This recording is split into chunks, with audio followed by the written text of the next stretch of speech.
क्योंकि कंटिन्यूटी में भी हम लोग लिमिट के क्वेश्चंस करेंगे ना, लिमिट वगैरह निकाल के अल्टीमेटली क्या करना है ना।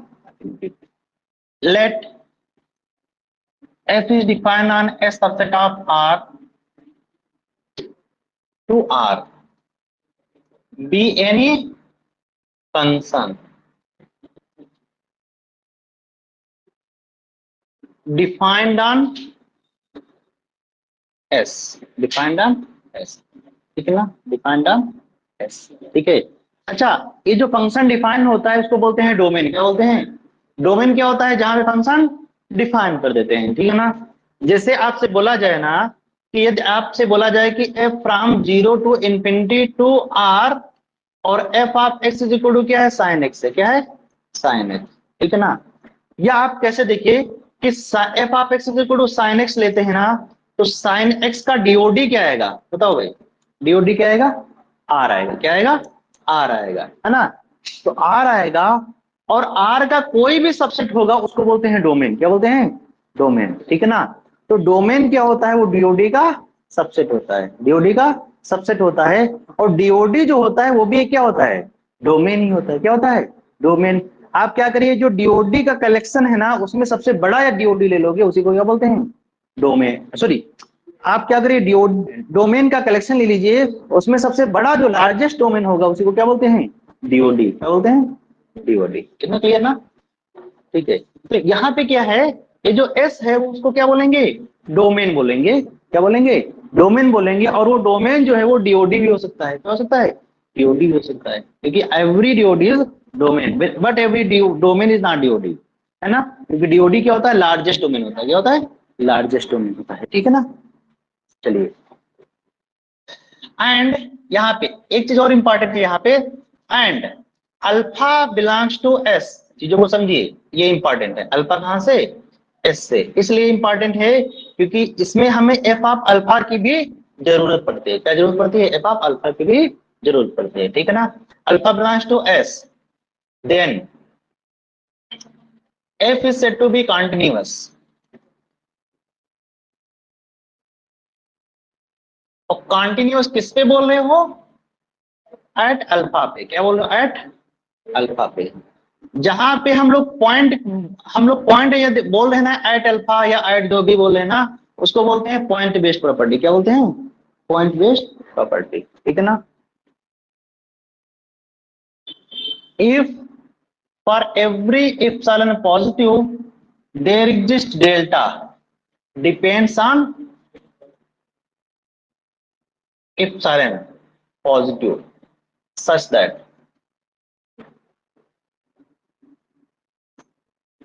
mod of f of x minus f of alpha. जहां पे हम लोग लिमिट में l लिखते थे ना, f of x minus l लिखते थे, वही यहाँ पे क्या लिखेंगे? f of x minus f of alpha. This quantity is less than epsilon whenever mod of x minus alpha this quantity is less than delta। समझे? This quantity is less than delta. यहां आप greater than 0 नहीं लिखेंगे, यहां पे आप x की value alpha भी लेंगे, क्योंकि x की वैल्यू अल्फा लेंगे तभी तो f ऑफ अल्फा आएगा, ठीक है ना। x की वैल्यू अल्फा लेंगे तभी तो f ऑफ अल्फा आएगा, क्योंकि f ऑफ अल्फा तभी आएगा जब x की वैल्यू अल्फा लेंगे ना, ठीक है। अच्छा, आप डिफिनेशन में जब भी कभी आप देखिए कि कोई मॉड लेस देन इप्सिलॉन हो रहा है या लेस देन डेल्टा हो रहा है, इसका मतलब ये होता है, इसका मतलब आप कुछ मत समझिए, इसका मतलब ये होता है कि जब जब, इसका मतलब इसको क्या लिख सकते हैं? दैट इज व्हेनेवर, जब जब, whenever mod of x minus alpha, mod of x minus alpha जब जब लेस देन डेल्टा हो, इसका मतलब क्या हो? इस क्वांटिटी को जितना चाहो, नहीं, इस क्वांटिटी को हम जब बहुत छोटा करेंगे, क्या करेंगे? बिल्कुल छोटा करेंगे, जब x अल्फा की तरफ बिल्कुल नजदीक आ जाएगा, क्या आ जाएगा? बिल्कुल नजदीक आ जाएगा, तब एफ ऑफ एक्स भी कहां जाएगा? एफ ऑफ अल्फा की तरफ। एफ ऑफ एक्स कहां जाएगा? एफ ऑफ अल्फा की तरफ। आप बताइए, जब x अल्फा की तरफ जाएगा, जब x अल्फा की तरफ जाएगा, तो इन दोनों, इसकी डिस्टेंस कितनी हो जाएगी? तो 0 की तरफ जाएगी। इसकी डिस्टेंस जब 0 की तरफ जाएगी तभी तो x अल्फा की तरफ जाएगा ना। और इसकी डिस्टेंस कहने का मतलब एफ ऑफ अल्फा की तरफ तभी जाएगा जब इसके डिस्टेंस को क्या कर सकते हैं, जितना चाहो उतना कम कर सकते हैं। जितना चाहो उतना कम करने का मतलब क्या है, उसको टेंडिंग टू जीरो करा दें, जीरो की तरफ भगा दें, ठीक है ना। तो कहने का मतलब है कि इस क्वांटिटी को जब जब ये क्वांटिटी जीरो की तरफ जाएगी, जब जब ये क्वांटिटी जीरो की तरफ जाएगी, तब तब F of X minus F of alpha भी कहाँ जाना चाहिए, ए बी इसकी क्वांटिटी कहाँ जाना चाहिए, जीरो की तरफ। समझे ना, इतना क्लियर, ठीक है ना। बस आप less than epsilon less than delta से मत घबराइए, उसका मतलब बस वही है कि इस क्वांटिटी को जब जब जीरो की तरफ ले जाएंगे तब तब इस क्वांटिटी, ये भी क्वांटिटी कहाँ जाएगी, जीरो की तरफ जाएगी, और कोई मतलब नहीं है ना भाई। चलिए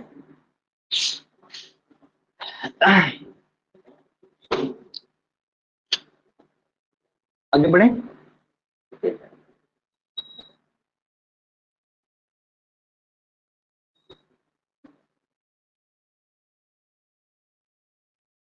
जैसे आपको कोई क्वेश्चंस करना है ना, यदि बीएससी वगैरह में जो पढ़ा रहे हैं, पढ़ाना है, पढ़ाओगे ही, जब वैसे प्रोफेसर बन जाओगे, ठीक है, पढ़ाओगे ही, है ना।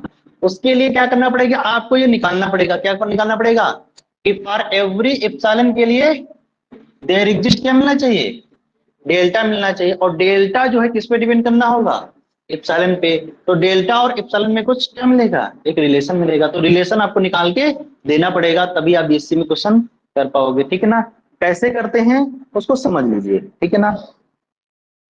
जैसे जैसे क्या करना है कि f of x is equal to, suppose that x square ले लेते हैं ना, क्या लेते हैं, एक्स स्क्वायर लेते हैं, ठीक है ना। एक्स स्क्वायर आप ले लिए, अब alpha equal to suppose that क्या लेते हैं, मान लेते हैं वन ही लेते हैं, क्या लेते हैं, वन ही लेते हैं ना। तो आप क्या करोगे, सबसे पहले क्या करोगे, सॉल्व करेंगे। किसको सॉल्व करेंगे, जो दिया था ना उसी को सॉल्व करेंगे। क्या दिया है, F of X minus F of alpha को लेके चलेंगे। तो F of X minus F of alpha को ले लिए, तो जब आप इतना लेके चलोगे तो एफ ऑफ एक्स क्या है, ये एक्स स्क्वायर है, क्या है, एक्स स्क्वायर है। This mod x square minus one का स्क्वायर, ठीक है ना। इट इज इक्वल टू क्या जाएगा, x plus one x minus one, this mod x plus one x minus one, ठीक ना। अब हमें जरूरत किसकी है, देखो इसको हम ले सकते हैं this less or equal to mod of X plus one और mod of X minus one, ठीक है ना। ये जरूरत है, ठीक है ना, कितने की, ये हम ले आए। और जरूरत हमें किसकी है, जरूरत आप देख रहे होगे कि x माइनस अल्फा की जरूरत है। किसकी जरूरत है, x माइनस अल्फा की जरूरत है। तो अल्फा यहाँ पे क्या है, वन है ना, तो x माइनस अल्फा क्या आएगा, इसकी जरूरत है, और इसकी जरूरत है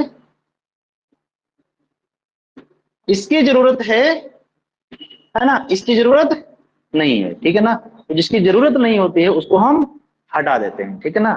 तो क्या करना होता है कि x, देखिए आप बताइए, देखिए देखना थोड़ा, आप देखिए जब x माइनस वन की क्वांटिटी हम लेस देन, ये टेंडिंग टू जीरो जाना चाहिए, कहां जाना चाहिए, जीरो जाना चाहिए। तो जीरो जाएगा तो इसका मतलब क्या होगा, इस क्वांटिटी, ये जो क्वांटिटी होगी वो less or equal to one भी होगा, क्या होगा, less or equal to one भी होगा। इतना कर सकते हैं ना।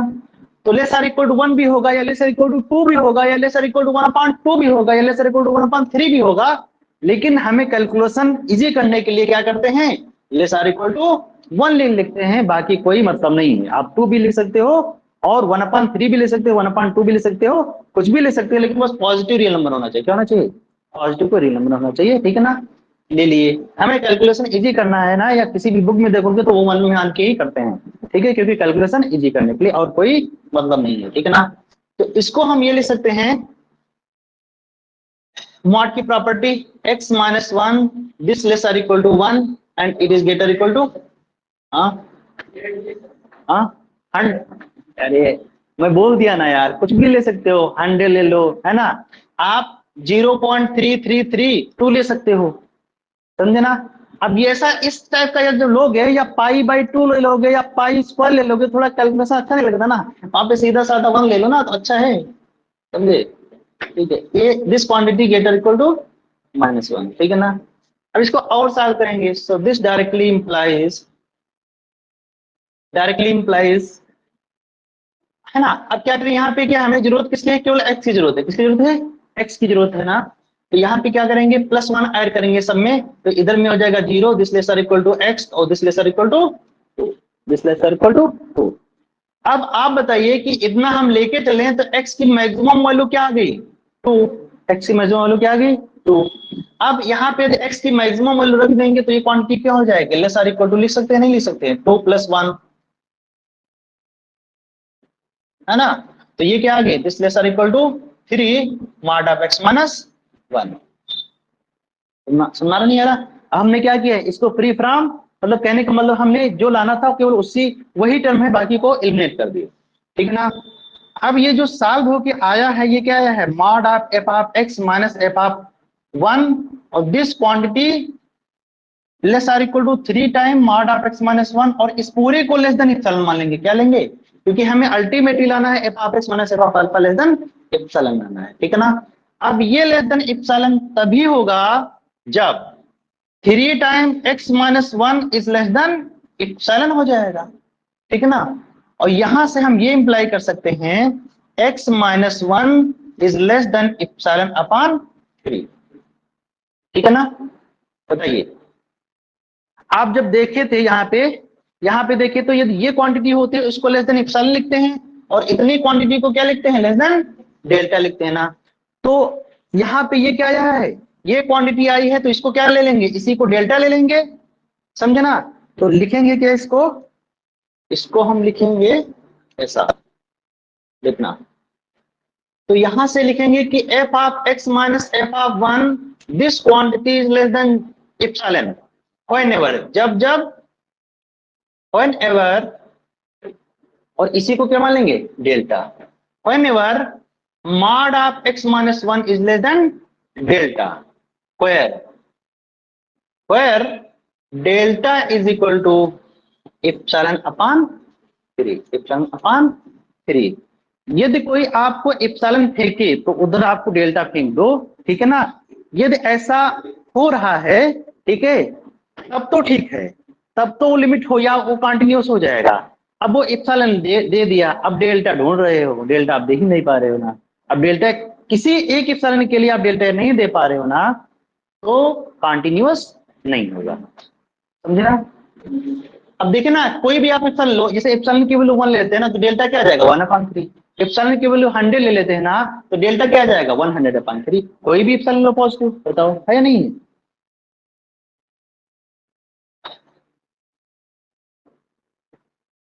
किसी को डाउट है। तो ये हमारा यहाँ से एग्जाम नहीं आएगा, एग्जाम में यहाँ से नहीं आएगा, ठीक है ना, एग्जाम में नहीं आएगा, लेकिन मैं इसको बता दिया, इसलिए बता दिया क्योंकि आपको बीएससी में जब पढ़ाना पड़ेगा ना, तो वहां के लिए यूजफुल है।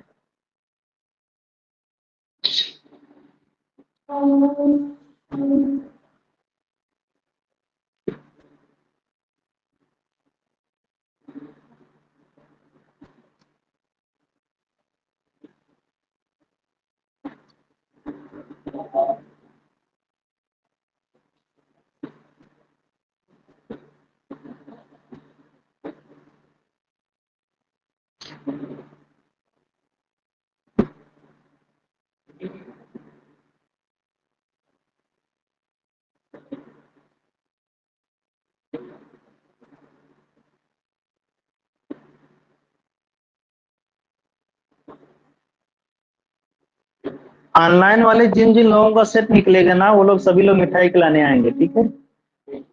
कम से कम फेस टू फेस मुलाकात तो हो जाएगी। वैसे कहीं मिलेंगे ना हम पहचाने ना आप पहचाने ना, आप बोलोगे कौन भाई साहब, समझे ऑनलाइन वाले सभी लोग। हाँ तो बोल दो। क्या सर बोल रहे हैं, क्या सुनाई नहीं दिया सर, क्या बोल रहे हैं। नहीं दिया, मैं ये बोल रहा हूँ जब आपका जब नेट निकलेगा ना, उसके बाद सभी लोग मिठाई खिलाने आएंगे हमको। जी सर जरूर आएंगे। इसलिए आएंगे क्योंकि फेस टू फेस कम से कम मुलाकात तो हो जाएगी। है ना, अदरवाइज कहीं भी मिलेंगे ना, ना आप हमको पहचाने ना हम आपको पहचानना है। ये ऑनलाइन का फीडबैक है ना। चलिए आगे बढ़ते हैं।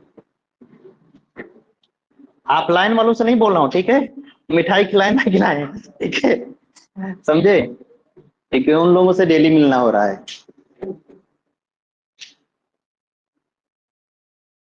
चलिए आगे बढ़ते हैं ना।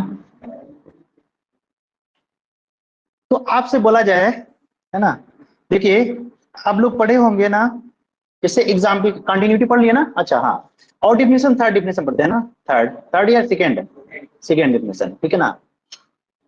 और सेकेंड डिफिनेशन जो बताने जा रहा हूं ना, वो कहीं भी आपको बताना नहीं है, ठीक है ना। कहीं भी बताना का मतलब ये है कि कहीं पे भी इंटरव्यू में यदि पूछेगा ना तो आपको बताना नहीं है। इंटरव्यू में कौन सी बताना है, ये डिफिनेशन, ये कौन सी, ये डिफिनेशन, ठीक है ना। ये डिफिनेशन बताइएगा, या आप केवल उसको ये बता दीजिएगा left hand limit equal to right hand limit equal to function value, वो कंटिन्यूस हो जाएगा। इसके अलावा मत बोलिएगा, ठीक है ना। मैं एक्स्ट्रा लिखवाऊंगा लेकिन उतना मत बोलिएगा ना जितना मैं लिखवाऊंगा, समझे।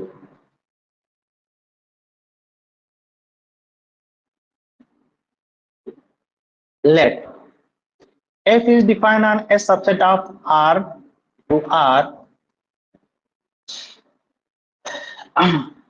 and alpha belongs to S. Then F is said to be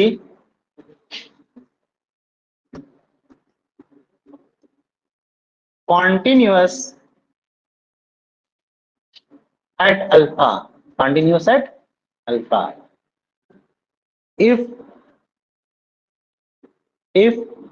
number one, चीजों को समझिए, ठीक है ना। इफ नंबर वन, आपको पता है कि कोई एलिमेंट या सेट का एलिमेंट होता है तो या तो लिमिट पॉइंट होता है या आइसोलेटेड पॉइंट होता है।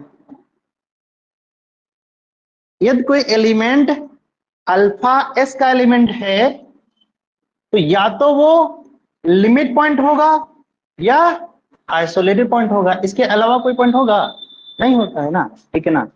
तो यहाँ पे दो केस लिखेंगे ना, क्या, पहला ये कि वो आइसोलेटेड पॉइंट हो जाए, क्या, आइसोलेटेड पॉइंट हो जाए, alpha belongs to iso of S हो जाए, आइसो ऑफ एस।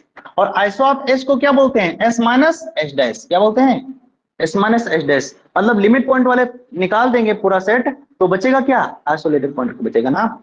और दूसरा केस क्या है, देखिए जब वो आइसोलेटेड पॉइंट होगा तो वहां पे वो ऑब्वियस है कंटिन्यूस होगा, वहां पे कंटिन्यूटी चेक करने की रिक्वायरमेंट नहीं है। समझ नहीं आ रहा क्या बोल रहा हूं, जब जब वो आइसोलेटेड पॉइंट होगा वहां पे कंटिन्यूटी चेक करने की रिक्वायरमेंट नहीं है, ऑब्वियस है कंटिन्यूस है, ठीक है ना। अब हम कंटिन्यूटी, जब वो लिमिट पॉइंट होगा, आपको पता है लिमिट की बात कहां करते हैं, किसी फंक्शन की लिमिट कहां बात करते हैं, लिमिट पॉइंट पे बात करते हैं, कहां बात करते हैं, लिमिट पॉइंट पे। क्योंकि लिमिट की जब आप डिफिनेशन आप लिखे हो तो अल्फा कहां से लिए हो, एस डैश से लिए, कहां से लिए हो, एस डैश से लिए हो, और कंटिन्यूटी में कहां से लिए हैं, एस से लिए हैं। तो एस से लिए हैं तो वो एस मतलब एस से लिए हैं तो अल्फा लिमिट पॉइंट भी हो सकता है, अल्फा क्या हो सकता है, लिमिट पॉइंट भी हो सकता है। तो दूसरा केस ये है कि यदि अल्फा एस डैश का भी एलिमेंट हो गया, चीजों को समझिए, मतलब एस का तो एलिमेंट है ही है, साथ साथ में एस डैश का भी एलिमेंट है, इसको हम और करके यदि alpha S intersection S dash, चीजों को समझिए। देखो ये मैं इसलिए नहीं लिख रहा था क्योंकि अल्फा एस तो लिए ही हैं और साथ में यदि एस डैश में भी चला गया तो अल्फा कहां जाएगा, दोनों में चला जाएगा। मैं इसको लिख दिया हूं, ठीक है ना, बाकी यदि ना भी लिखता तब भी वही होता, चीजों को समझिए, है ना। ये ना भी लिखता तब भी वही मीनिंग है ना।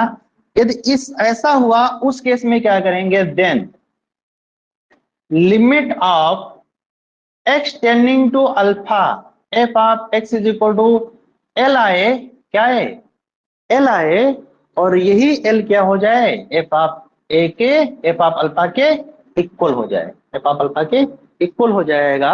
उस केस में क्या बोलेंगे, कंटिन्यूअस। समझ नहीं आ रहा है, या तो लिमिट आइसोलेटेड पॉइंट हो जाएगा, दूसरा लिमिट पॉइंट हो जाए। ये डिफिनेशन बताइएगा नहीं इंटरव्यू में ना, क्योंकि वो फिर जो है नंबर नहीं देगा आपको, समझे। क्या पता उसको ना आता हो तो क्या करोगे। अरे आप लोग हंस रहे हो, ऐसा हुआ है, सच में हुआ है। मेरी स्टूडेंट थी ना, उसको पूछे कंटिन्यूटी की डिफिनेशन बताइए, वो यही डिफिनेशन बताई। और मैडम थी एक, मैडम फिर जो है थोड़ी देर रुकी, फिर जो है बोली कि आइसोलेटेड पॉइंट पे कंटिन्यूअस कैसे हो जाएगा। कहाँ से डिफिनेशन पढ़ लिए, समझे ना। तो उनको क्या चाहिए, उनको ये वाली चाहिए डेफिनेशन, क्या चाहिए। और आप लोग भी जो है आप कंटिन्यूटी की डेफिनेशन अभी पूछते ना पढ़ाए होते तो केवल आप यही बोलते क्या, left hand limit right hand limit equal to function value, समझे ना। आइसोलेटेड पॉइंट पे बात ही नहीं करते हैं ना, आइसोलेटेड पॉइंट पे क्यों नहीं बात करते हैं, बुक में भी जो देखते होंगे ना, तो आइसोलेटेड पॉइंट पे ऑब्वियस कंटिन्यूस ही होगा, क्या होगा, कंटिन्यूस होगा। क्यों, आपको पता है ना कि इंसान जो है सुखी, सामने वाला सुखी है ना तो वो इंसान सुखी नहीं होगा, ठीक है ना। सामने वाला सुखी है तो वो दुखी रहेगा, समझे ना। तो इसीलिए आप जाइए कहीं, आइसोलेटेड का पॉइंट का मतलब है कहीं दूर में बैठ बस जाइए, वहां पे कोई ना हो, आसपास में कोई ना हो, आप सबसे सुखी वही आप होंगे, समझे ना, आप सबसे सुखी होगे ना। आइसोलेटेड का मतलब है आपके नजदीक में कोई ना हो, पास पड़ोसी में आप दूर बस जाइए, सबसे सुखी आप ही होंगे। इसीलिए क्या है, आइसोलेटेड पॉइंट है वहां पे कंटिन्यूअस है, ठीक है ना। चलिए, तो इससे आप ये बोल सकते हैं कि every sequences are continuous function, every sequences are continuous. क्यों, क्योंकि सीक्वेंसेस में जब आप बात करते हैं ना कि सीक्वेंसेस जैसे 1/n सीक्वेंस है, क्या है 1/n सीक्वेंस है, तो सीक्वेंस क्या होता है, एक फंक्शन होता है। और फंक्शन कहां से होता है, नेचुरल नंबर टू कोई भी रियल नंबर या कोई भी सेट। तो आप बताइए यहाँ पे डी क्या है या एस क्या है, सेट ऑफ नेचुरल नंबर है। और कोई भी पॉइंट उठाते हैं इसका आइसो ऑफ एस क्या जाता है, आइसो ऑफ एस क्या जाता है, सेट ऑफ नेचुरल नंबर ही आता है, क्योंकि इसके पास एक भी लिमिट पॉइंट नहीं है। तो हर एक पॉइंट क्या है इसका, आइसोलेटेड पॉइंट है, तो हर एक पॉइंट पे फंक्शन क्या है, कंटिन्यूअस है, हर एक फंक्शन पे क्या है, कंटिन्यूअस। पक्का, चलिए, every sequences are continuous function. तो आप लिख सकते हो क्या, every sequences are continuous function,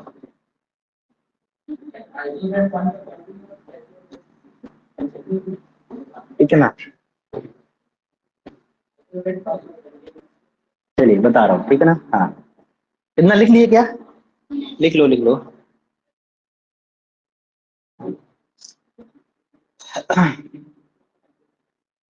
देखो जो पुराने ऐसे प्रोफेसर लोग हैं ना, वो बहुत ज्यादा डीप में नहीं पढ़ के बने हैं, है ना।